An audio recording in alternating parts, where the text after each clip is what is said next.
말씀 요한복음 1장 1절에서 14절까지의 말씀 찾으셔서 저와 함께 한 절씩 교독하시겠습니다. 요한복음 1장 1절에서 14절까지의 말씀.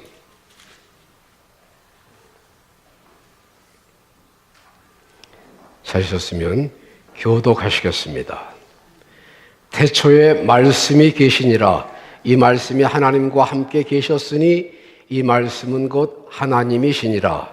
그가 태초에 하나님과 함께 계셨고 만물이 그로 말미암아 지은 바 되었으니 지은 것이 하나도 그가 없이는 된 것이 없느니라.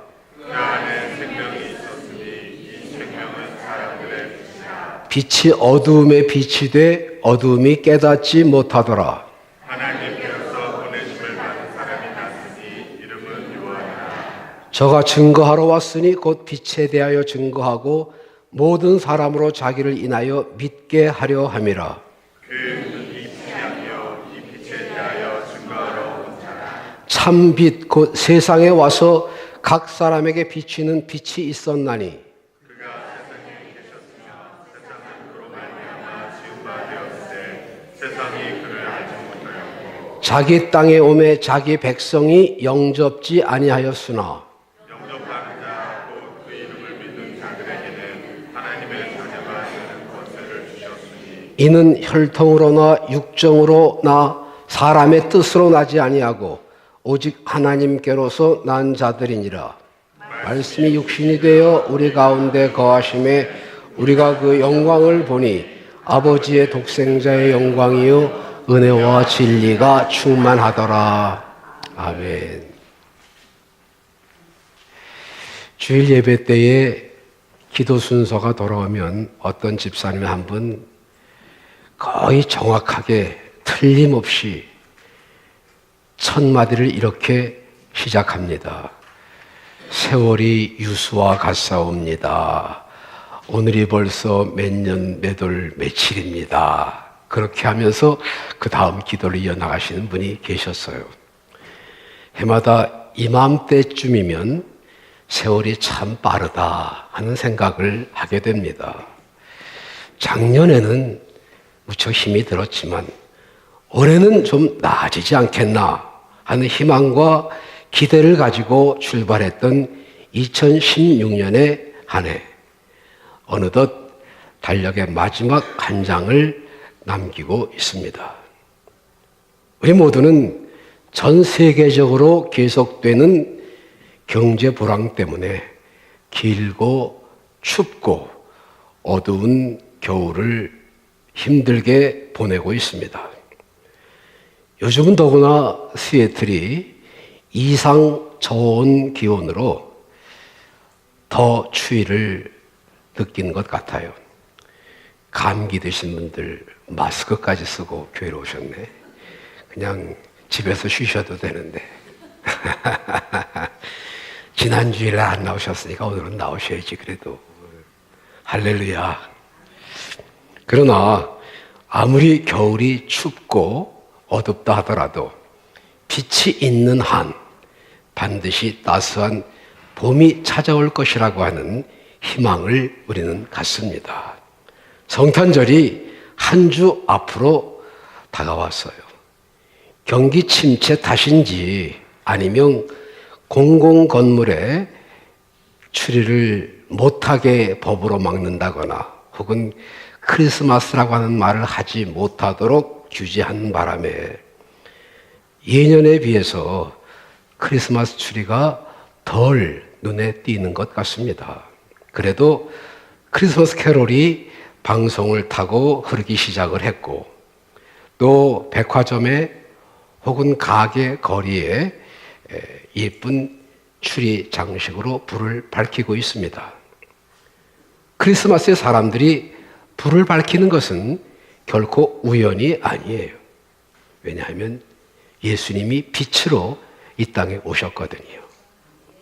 오늘 본문에서 사도 요한은 참 빛, 곧 세상에 와서 각 사람에게 비치는 빛이 있었다라고 기록했습니다. 성탄절은 어둡고 캄캄한 이 땅 위에 빛을 비추시기 위해서 육신을 입고 예수님이 이 땅에 오신 날입니다. 예수님 탄생에 대해서 예언했던 구약의 선지자 이사야는 이사야서 9장 2절 말씀에서 흑암에 행하던 백성이 큰 빛을 보고 사망의 그늘진 땅에 거하던 자에게 빛이 비치도다 라고 말씀하시므로 예수님이 빛으로 이 땅에 오실 것을 예언하셨어요. 사울이라고 하는 청년, 예수 믿는 사람들을 핍박하고 잡아 가두기 위해서 대제사장으로부터 전권을 위임받아 몇몇 사람들을 대동하고 다메섹으로 가던 도중이었습니다. 때가 한낮 정오였다고 했어요. 이제 조금만 더 가면 다메섹에 도착을 할 수 있겠구나 할 즈음에 저들의 앞을 가로막는 것이 있었어요. 눈에 보이는 어떤 장애물이 아니라 위에서부터 들려오는 음성이었습니다. 그때 그 특별한 경험은 청년 사울의 일생을 완전히 뒤바꾸어 놓게 되지요.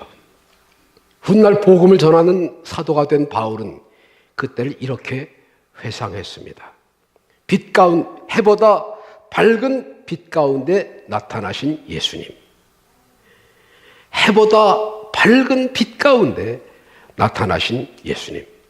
예수님이 빛으로 이 땅에 오셨다는 사실을 증명하는 또 하나의 확실한 사건이었어요. 세상에서는 빛을 크게 두 가지로 구분을 합니다. 하나는 눈에 보이는 빛, 태양볕이나 달빛, 별빛, 혹은 전등 불빛, 이런 빛들은 다 사람들의 눈에 보이는 빛이에요. 눈에 보이는 빛에는 하나님께서 주신 자연의 빛도 있고 또 인간이 만든 빛도 있어요. 이런 빛들은 우리가 살아가는 데 있어서 절대적으로 필요한 것입니다. 우리가 살면서 그런 빛이 없다고 하면 우리가 과연 어떻게 살아갈 수가 있을까 생각이 될 만큼 인간이 만든 불, 사람에 의해서 만들어진 전기불, 그것만 없어도 사람들이 너무 불편하고 답답하고 어려울 거예요.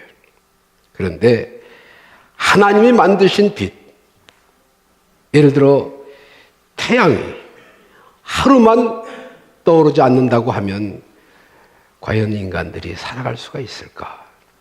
아마도 너무 불편하고 고통스럽거나 심지어는 많은 사람들이 생명을 유지하기가 어려울 수 있습니다. 사람은 빛이 없으면 못 살아요. 사람뿐만 아니라 동물이나 짐승들도 빛이 없으면 못 삽니다. 그런데 빛에는 우리 눈에 보이는 빛만 있는 게 아니에요. 눈에 보이지 않는 빛도 있어요. 작가 오 헨리가 쓴 마지막 입새라고 하는 단편 소설의 주인공 존시라고 하는 소녀, 초라한 집 3층에서 살고 있었습니다. 그는 폐렴을 앓는 환자이기도 했어요. 창문 커튼이 열리면 유리창 사이로 건너집 담쟁이 넝쿨이 보였습니다. 쌀쌀한 늦가을의 날씨였기 때문에 그 담쟁이 잎이 하나씩 둘씩 낙엽이 되어 떨어지곤 했습니다. 그 소녀는 언제부터인가 저 잎사귀가 다 떨어지는 날 아마 내 목숨도 끝날 것이다, 그런 생각을 하고 있었습니다. 그런 생각을 가지고 있다는 사실을 의사가 알고 그 소녀의 언니인 수수에게 알려줍니다. 언니는 1층에 사는 노인 베어백 화백에게 부탁을 합니다. 우리 동생 존 씨를 살려주세요. 세찬 바람이 부는 어느 날 밤, 노인 화백은 사다리를 타고 올라가서 마지막 잎이 떨어져 버린 그 자리에 담쟁이 잎을 그려 넣었습니다. 삶의 희망을 버린 그 소녀 존 씨는 마치 운명의 날을 기다리는 사형수처럼 그날 아침도 언니에게 커튼을 열어달라고 부탁을 하고 언니는 떨리는 손으로 커튼을 열어줍니다. 사나운 비바람에 당연히 떨어졌을 줄 알았던 담쟁이 잎새 하나가 떨어지지 않고 그대로 남아있거든요. 그 마지막 잎새를 보는 소녀의 눈이 샛별처럼 빛이 났어요. 다음 날도, 또 그 다음 날도 바람과 추위에 떨어지지 않는 마지막 한 잎을 바라보면서 삶의 희망을 갖게 되었고, 기나긴 겨울이 지나고 만물이 소생하는 봄이 오면서 그 소녀도 긴 병석에서 자리를 떨치고 일어나게 됩니다.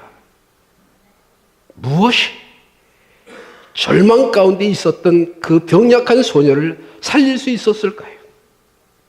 마지막 남은 한 잎이 떨어지지 않는 것을 보면서 그 소녀의 마음속에 나도 살 수 있겠다고 하는 희망의 빛이 떠오르기 시작했기 때문이었어요. 희망은 눈에 보이는 것이 아니지만 우리 삶의 의욕과 용기를 북돋아주는 빛입니다. 예수님이 빛으로 이 세상에 오셨다고 하는 말씀은 바로 그와 같은 빛으로 오셨다는 말씀이에요. 그 빛은 영적인 빛, 신령한 빛을 의미합니다. 그런데 사람들은 눈에 보이는 것만 믿고 싶어 해요. 눈으로 볼 수 없으니까. 사람들이 알지를 못해요. 오늘 본문에서도 말씀했습니다. 빛이 어두움에 빛이 돼 어두움이 깨닫지 못하더라. 그래서 참 빛으로 오신 예수님에 대해서 이해하기 쉽게 조금 더 구체적으로 설명을 드리려고 합니다. 먼저 예수님은 생명의 빛으로 이 세상에 오셨습니다. 하나님이 처음 창조하신 에덴 동산과 그 동산에 사는 아담과 하와, 그리고 하나님 사이에는 아무런 벽도, 막힘도, 어두움도 없었습니다. 그런데 아담과 하와가 범죄한 이후 하나님과 사람 사이에는 어두움이 가리우기 시작했어요. 한번 빛을 떠난 인간의 삶 속에는 점점 더 깊은 어두움의 그림자가 드리워졌습니다. 어둡기 때문에 보이지 않으니까 어디로 가야 되는지 알지도 못하고 그냥 멋 모르고 가는 것까지는 어쩔 수 없다 하더라도 그 종착역이 멸망, 영원한 죽음이라는 사실을 깨닫지 못한다고 하는 데에 문제가 있습니다. 우리 주님께서는 형벌과 멸망으로 향하여 가는 인간들이 돌이켜 영원한 생명의 길을 가기를 원하셔서 생명의 빛으로 이 땅에 오신 것입니다. 전에는 어두워서 분간을 못하고 방황했지만 이제는 예수님이 생명의 빛으로 오셨기 때문에 죄악의 어두움에서 방황하던 죽음의 삶에서 빛 가운데로 나와야 할 줄로 믿습니다. 둘째, 예수님은 치료의 빛이 되십니다. 우리가 사는 이 세상은 온갖 질병으로 가득 차 있습니다. 왜 이렇게 되는 일이 없냐? 나는 왜 이렇게 아프냐? 불평과 원망을 하고 싶으신 분 병원에 한번 가보세요. 아파서 치료받으러 가지 마시고 그냥 구경 삼아 한번 가보세요. 그러면 감사하게 되실 거예요. 병원마다 환자들로 10,000원입니다. 무슨 병이 그렇게 많은지. 육신에 어디가 아프고 그런 육신의 병들뿐만이 아니라 마음의 병, 정신적인 병, 과대망상증, 우울증, 피해망상증, 정신병도 한두 개가 아니에요. 그런데 참 편리하고 좋은 세상이 됐습니다. 예전 같으면 무슨 병이 걸렸다 그러면 그야말로 죽는 경우가 많습니다. 요즘에 병으로 잘 치지도 않는 폐병 같은 거. 옛날에는 폐병 걸렸다 그러면 그냥 죽었어요. 그런데 요즘 웬만한 병은 다 고쳐요. 고치는 것도 전에 같으면 뭐 배를 가르고 수술을 해서 고치곤 했는데 지금은 그냥 내시경 넣고 그리고 레이저 광선 같은 것으로 찾아서 수술을 합니다. 레이저 광선. 구약성경 말라기서 4장 2절에 보면 내 이름을 경외하는 너희에게는 의로운 해가 떠올라서 치료하는 광선을 바란다 라고 기록되어 있습니다.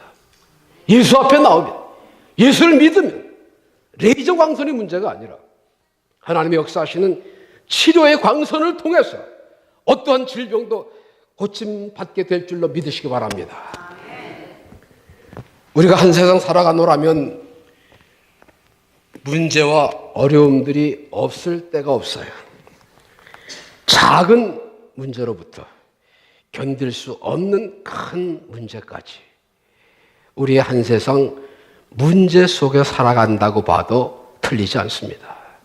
그런 문제 속에서 헤어나지를 못하고 상처받고 시험 들고 외로워하고 힘들게 살아가는 우리 인생들, 수고하고 무거운 짐진 자들의 그 무거운 짐을 대신 져주시기 위해서, 그 슬픔을 위로하시고 그 아픔을 대신하시기 위해서 예수님은 치료의 빛으로 이 땅에 오셨습니다.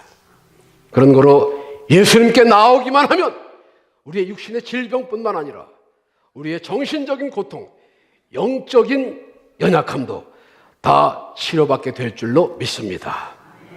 예수님은 치료의 빛으로 이 땅에 오셨거든요. 그리고 예수님은 사랑의 빛으로 오셨습니다. 해마다 이맘때가 되면 거리마다, 집집마다, 백화점에, 심지어는 술집까지 크리스마스 추리의 화려한 등으로 장식하고 환하게 불을 밝힙니다. 그런데 그 환한 화려함 속에 과연 예수님이 계실까요? 예수님이 그 찬란함 얼마나 기뻐하실까요? 그런 생각을 하게 됩니다. 예수님은 그런 빛으로 이 땅에 오신 분이 아니거든요. 불쌍한 사람들, 병든 자, 갇힌 자, 눌린 자, 소외된 사람들, 가난한 사람들, 약하고 힘없는 사람들을 위해서 이 땅에 오셨습니다. 내가 사랑하는 사람, 좋아하는 사람, 나에게 친절과 은혜를 베풀어 준 사람들에게 이런 때, 이런 기회에 감사의 마음을 전하는 것 매우 좋은 일입니다. 그러나 거기서 그쳐서는 안 될 거예요. 우리 주변에는 내가 좋아할 수 있는 사람, 나를 좋아하는 사람만 있는 것이 아니고 나와 상관이 없는 듯 싶은 사람, 혹은 평소에 가깝게 지내지 못했던, 때로는 벽을 두고 지냈던 그런 사람들도 얼마든지 있거든요. 바로 그런 사람들 중에 나의 도움, 나의 따뜻한 친절을 필요로 하는 사람들이 있을 수 있다고요. 먹고 사는 것이 점점 힘들어진다고 말들을 합니다.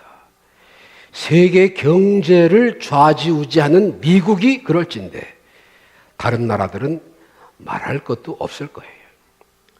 수은주가 내려가는 겨울을 맞은 기온 탓만이 아니라 경제 불황으로 인해 몸과 마음이 함께 얼어붙은 추운 겨울을 어떻게 보내야 할까? 우리 모두가 걱정들을 하고 있는 상황입니다. 지표상으로는 경제가 좋아진다고 말하고 있어요. 실업률도 많이 떨어졌답니다. 그런 소리가 오래전부터 나오긴 했는데 우리의 삶 속에, 우리 피부에 직접 와닿는 느낌은 전이나 지금이나 별 차이가 없는 것 같아요. 우리는 또 그런대로 그냥 버텨나간다고 하지만 집도 가족도 없는 노숙자들, 고향을 등지고 목숨을 걸고 국경을 넘은 탈북자들의 절박한 호소가 들려지고 있습니다. 그런 뉴스나 소식을 보고 들을 때마다 답답하고 안타까운 심정, 이루 말할 수가 없어요. 우리가 우리 소유의 전부를 다 판다고 하더라도 그 가난하고 어려운 사람들을 다 도울 수는 없을 거예요. 그러나 나 어렵다고, 나 힘들다고 그냥 못 본 척, 못 들은 척하고 지나치는 사람들의 마음속에 예수님의 탄생은 과연 어떤 의미가 있겠느냐? 다시 한번 생각해 봐야 할 것입니다. 물론 우리도 넉넉하지 않습니다. 더구나 경기 침체로 인해서 주머니가 얄팍해져 가고 사람들이 내일에 대한 불안 때문에 지갑을 꼭꼭 닫고 있는 상황에서 남을 도울 수 있는 처지가 못 된다고 생각할 수도 있어요. 그러나 우리가 언제는 넉넉해서 남을 도왔습니까? 돌이켜보면 남아 돌아서 나누어 주어본 일은 한 번도 없었어요. 모자라고 부족해도 나누었을 때 내가 나누어 준 물건, 내가 나눈 것 그 이상의 기쁨과 감사함을 경험했기 때문에 여전히 부족함, 어려움을 느끼지만 그래도 나누어야 되겠다, 섬겨야 되겠다, 기쁨과 감사하는 마음으로 말이에요. 우리 주님은 사랑의 빛으로 이 땅에 오셨습니다. 성경은 이 사랑을 아가페라고 말합니다. 그 넓이와 길이와 깊이와 높이를 잴 수 없는 사랑, 이것을 아가페라고 말합니다. 왜 주님의 사랑을 아가페라고 했을까요? 사랑해서는 안 될 사람, 사랑할 수 없는 사람, 사랑할 가치가 없는 사람, 사랑받을 만한 자격이나 공로가 없는 사람, 바로 우리들입니다. 그런 우리들을 사랑하셨기 때문에 예수님의 사랑을 아가페라고 말하는 거예요. 전시라고 하는 소녀를 위해서 매서운 밤바람과 싸우며 그림을 그려주었던 그 노인 화백은 그때 얻은 병으로 죽게 됩니다.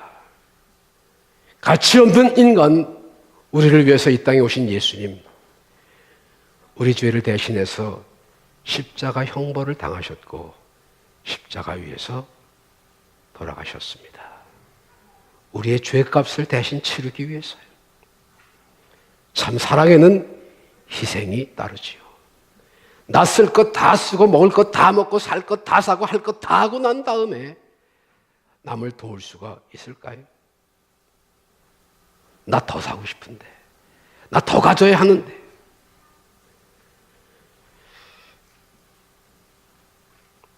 사랑하는 자식, 가정에 필요한 것 아무것도 사지 말고 어려운 이웃들만 도와줘야 된다, 그런 말 아닙니다.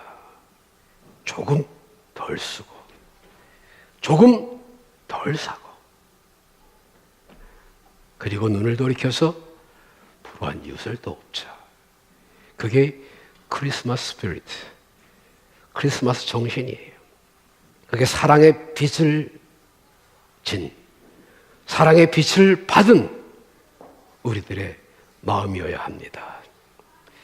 제가 한국에 있을 때 선교사님 한 분이 영어로 되어 있는 포스터를 가지고 오셔서 이걸 한국말로 좀 번역해달라, 그런 부탁을 했습니다. 그 내용이 Love is reaching, Love is giving. 그러면 번역하기가 쉽겠는데 Love is reaching, 뭐라고 번역하면 좋을까요? 리치한다, 닿는다. 사랑은 닿는 것이다, 사랑은 도달하는 것이다. 좀 그렇잖아요. 얼른 뭐라고 해야 될지 잘 생각이 안 났어요. 그래서 그냥 사랑은 나누는 것, 그렇게 번역을 해서 선교사님께 포스터를 돌려드렸습니다. 사랑은 일방적으로 받기만 하거나 주기만 하는 것이 아닙니다. 사랑은 서로 함께 나누는 거예요. 극심한 경제 위기를 맞아서 피폐해진 미국인의 마음속에 한 어린 천사가 피워올린 나눔의 불씨가 거센 불길이 되었습니다. 한국 광화문 거리에 촛불이 횃불이 되었다. 그런 말 아닙니다. 백혈병을 앓던 11살의 소년 브랜든 포스트는 자신의 살 날이 2주밖에 남지 않았다는 의사의 통보를 받고 주변 사람들에게 마지막 소원을 말했습니다. 병원을 오가며 그동안에 목격했던 굶주린 노숙자들, 그 사람들에게 음식을 나누어 주고 싶어요 하는 것이었습니다. 그 말을 들은 이웃들이 일어설 기력조차 없는 브랜든 대신에 200여 개의 샌드위치를 만들어서 노숙자들을 먹게 해주었어요. 그게 끝이 아니고 시작이었습니다. 브랜든이 마지막 힘을 다했어요.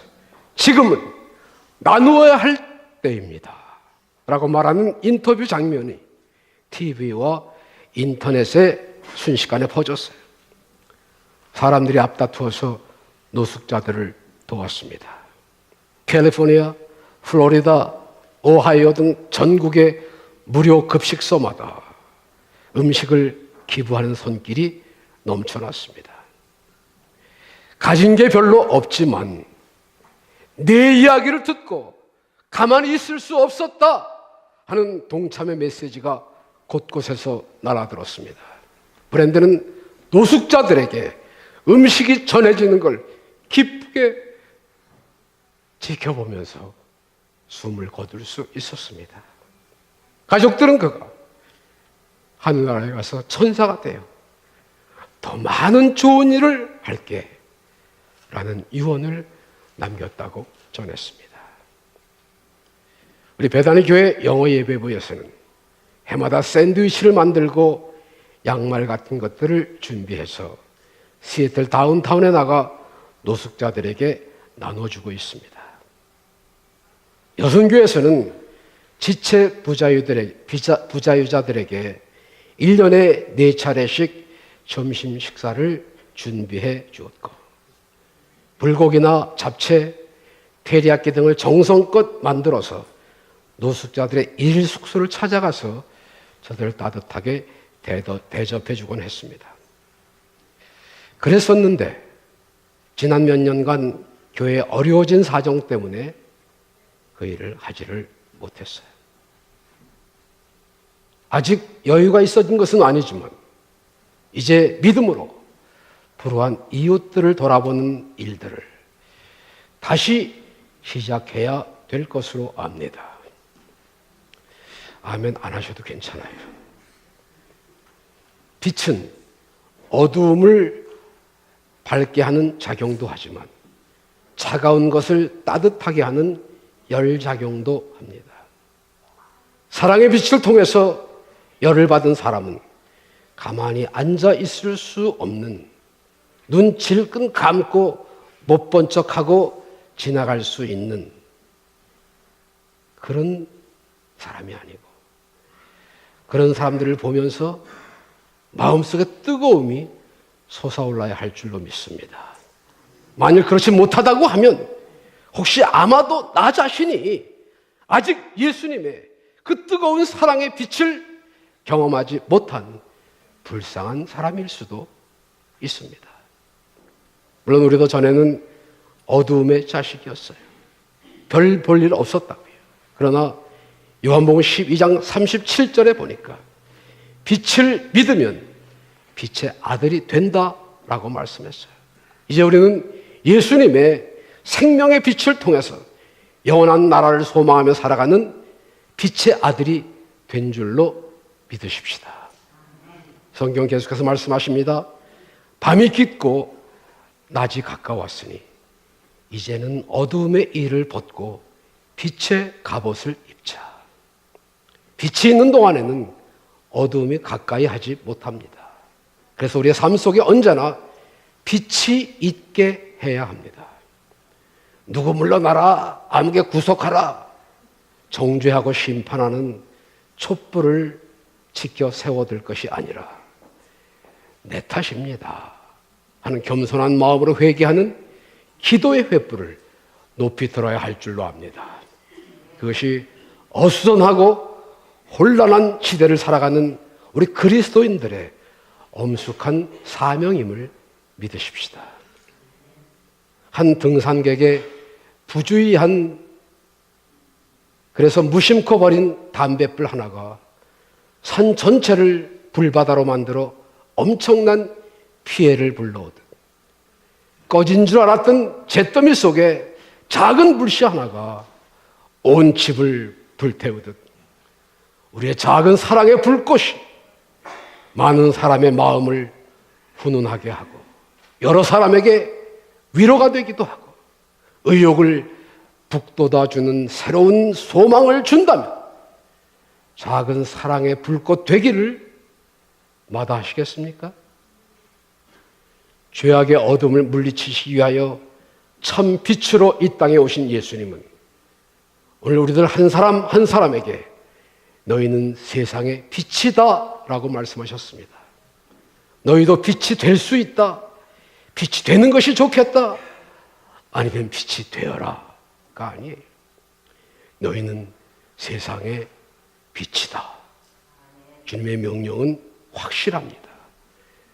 주님의 말씀은 분명해요. 너희는 세상의 빛이다. 내가 어떻게 빛이 될 수 있겠습니까? 될 수 있습니다. 아니, 이미 우리는 세상의 빛입니다. 왜냐하면 주님이 그렇게 말씀하셨거든요. 너희는 세상의 빛이다. 물론 우리 스스로는 빛이 될 수 없어요. 우리는 스스로 빛을 발할 수 있는 발광체가 아닙니다. 그러나 참 빛 되시는 주님의 빛을 받으면 그 빛으로 인하여 빛을 발할 수 있게 된다는 말이에요. 그런 거로 빛이 되기 위해서, 빛의 사명을 감당하기 위해서는 참 빛 되시는 예수님의 빛을 받아야 되고, 그렇게 하기 위해서는 참 빛 되시는 예수님 곁에 늘 항상 함께 하기를 힘써야 될 것입니다. 예수님은 죄악으로 어두워진 세상을 환하게 비추시기 위하여 빛으로 이 세상에 오셨습니다. 예수님이 계시는 곳에는 죄악으로 인한 사망의 어두움이 물러갈 수밖에 없어요. 예수님은 생명의 빛이시니까요. 예수님 가시는 곳에는 모든 질병이 떠나갔습니다. 예수님은 치료의 빛이시니까요. 예수님이 가시는 곳에는 어디서나 모든 슬픔과 아픔과 다툼과 분쟁이 사라지고 기쁨과 웃음과 감사가 넘쳤습니다. 예수님은 사랑의 빛이잖아요. 예수님은 우리들 그 빛이 되어 구원의 빛을 이어나가기를 원하십니다.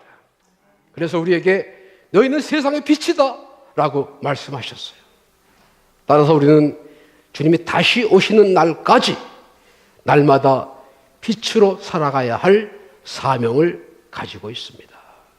어느 구석에 숨겨진 빛이 아닌 등경 위에 높이 세워진 빛으로 말입니다.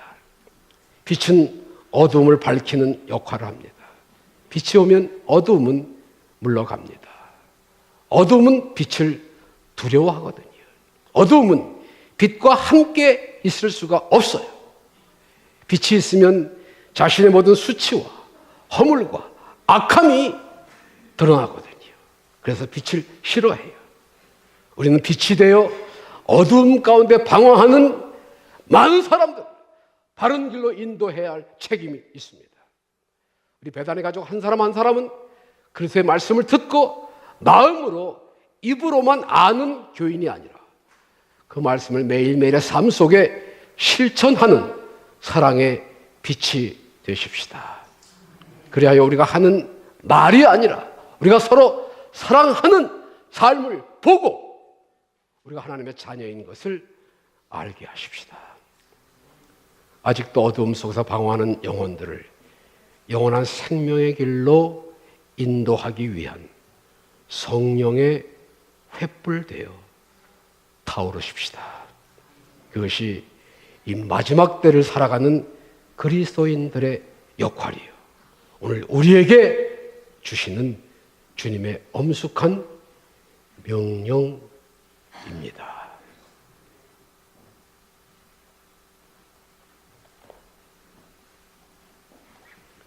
불쌍하고 연약하고 어리석은 저희들을 영원한 생명을 주시기 위해서 육신을 입고 이 땅에 오신 주님의 성탄절을 앞두고 있습니다. 우리들은 이미 수없이 여러 차례 들어서 알고 있지만 과연 우리들의 삶 속에 그 사랑을, 그 은혜를, 그 구원의 복음을 나누어 주고 전하여 주고 섬겼는지 한 번 더 돌이켜보게 하시고, 하나님, 비단 성탄절뿐만이 아니라 우리들의 매일매일의 삶이 섬기며 나누며 베풀며 그리하여 다른 사람들에게 위로가 되고 격려가 되고 평안이 되고 희망이 되는 삶을 사는 우리들 되게 하여 주시옵소서. 예수님 이름으로 기도하옵나이다. 173